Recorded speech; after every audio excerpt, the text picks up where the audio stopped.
Let's bring in our second panel now. Gemma Tognini from GT Communications joins me on the desk, and Caroline De Russo, the host of the Royal Report Sundays at 10 o'clock, joins us from Perth. Great to talk to you again, Caroline. I want to ask you both about the cash situation, the decline of cash. How much cash do you have in your purse at the moment, Caroline? I always carry cash. I always carry cash. I think maybe it's a cultural thing. The decline of cash, I think, or people saying we should get rid of cash, I think that's culturally insensitive, Chris. And I would like to see cash live long and hard and reign for a good long while yet. They're saying we might have hit peak cash. It's the ultimate freedom, Chris. I think you're right, but it's the ultimate freedom. But they're saying we've seen peak cash, and I've sucked into hardly every. I've got a couple of $100. I had a couple of $100 in my wallet. It's stayed there for months because no one spends any cash. No one takes it. I can't disclose how much cash I've got in my wallet because it would be indelicate. But let me just say that generations of my family have been burying it through the garden. Not a joke. Not a joke. Actually, there's a cafe in my neighbourhood that when you go to pay, it says, you know, accept this card, this card, this card, percentage of surcharge on cards. And then it says in capitals, or you could just pay cash. And I feel seen. So do you, when you get a quote from, a tradie or whatever, sort of, what's it cost, or cash money, you go for the cash money discount? No, I say cash, mate. Cash mate? and it still works, does it? Absolutely. There are those of us who have not yet lost our mind. Well, I hope it comes back. I think there might be something in it. I think, as Caroline said, the freedom of cash. Because everything else, that bloody phone of mine, anybody can look at that and see everywhere I've been and everything I've done. I can't buy so much as a donut without it turning up on my statement. Now, I want to get on to, speaking of spending money, the Sydney Opera House and the sales and whether they're lit up or not. There's a controversy now that they lit the sales up for the World Pride Festival earlier this year, but they're not lighting it up for the FIFA World Cup, Caroline. We have to light it up for everything now? Pick a cause, spray some lights on the Opera House?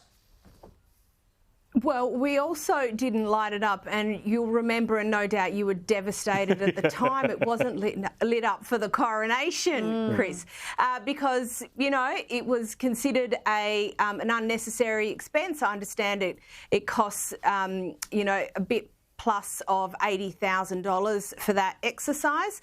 And Chris Min said, well, sorry, we're not doing it for the coronation. It costs too much money. There's a cost of living crisis. So obviously some eyebrows were raised when it was put up for World Pride, but I understand that was paid for independently. That wasn't paid for by the government.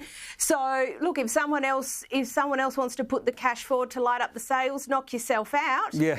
But if there's going to be the new rule, it better be good if you want the government to pay for those sales to go into colours. It would have been good for the coronation because you would have had like King Charles on the middle sail and then an ear on each other sail. It would have been quite a look. I just don't reckon they should light it up for anything. It's a beautiful white building. Just leave it. Or for heaven's sake, put some boundaries around it. Like it's just, special occasions only. Yes. Like my 50th birthday, Chris. It wasn't lit up for my 50th Gemma's birthday. 50th, yeah. Forget the FIFA World Cup. Someone's got to be cancelled over that, surely. Now, I want to ask you about this next story. I was reading this in The Guardian. I think it's The Guardian. I don't read The Guardian. Confessions there. A good friend of mine emailed me this post about electric vehicles, a post-survey highway, how electric vehicles are changing. This is hilarious, right? These people are so up themselves in their virtue. They have a look at this. Motorists are not generally known for their community spirit and small acts of kindness, but around electric vehicle charging stations, whether on a regional highway, outside a cafe or in the centre of a busy city, a strange and wonderful communal vibe is developing. Drivers share tips on stations and stop-offs, offer to plug in each other's cars once their own is charged, and gather to help a new owner figure the whole thing out. It's this electric vehicle nirvana. You're part of this. Are you making friends at the charging stations? I'm the desperate person rocking up, like literally rolling into the charging station with 7% battery, begging for assistance. Look, I've had some incredible kindness from people more worldly than I am. And I'm the least enthusiastic Tesla owner on the planet. We've discussed this. I've laid my hypocrisy bare. But a couple of weeks ago at a charging station in North Sydney, I saw people, they didn't come to blows, but it wasn't far off. Well, how long are you going to be there? Well, you've been there too long, because there's only 4 stations there. 3 of them are working. I sort of rolled in and there was 3, you know, they were all full, and there were another 3 cars waiting and people arguing about it. I call garbage on that. That is just social conditioning. I don't reckon it'll be long before you see the Hunger Games at these charging stations. It is 100% the Hunger Games. And the thing that gave this away too is they're talking about people stopping to recharge on the drive from Sydney to Canberra at Goulburn. I think, well, if you have to stop halfway through a 3-hour drive, it's a bit of a problem. And the one at Goulburn's broken, isn't it? They're all broken, aren't they? Apparently. Now, they're all coal-fired. They're mainly coal-fired cars, electric vehicles. At this stage, you're running your car on coal power.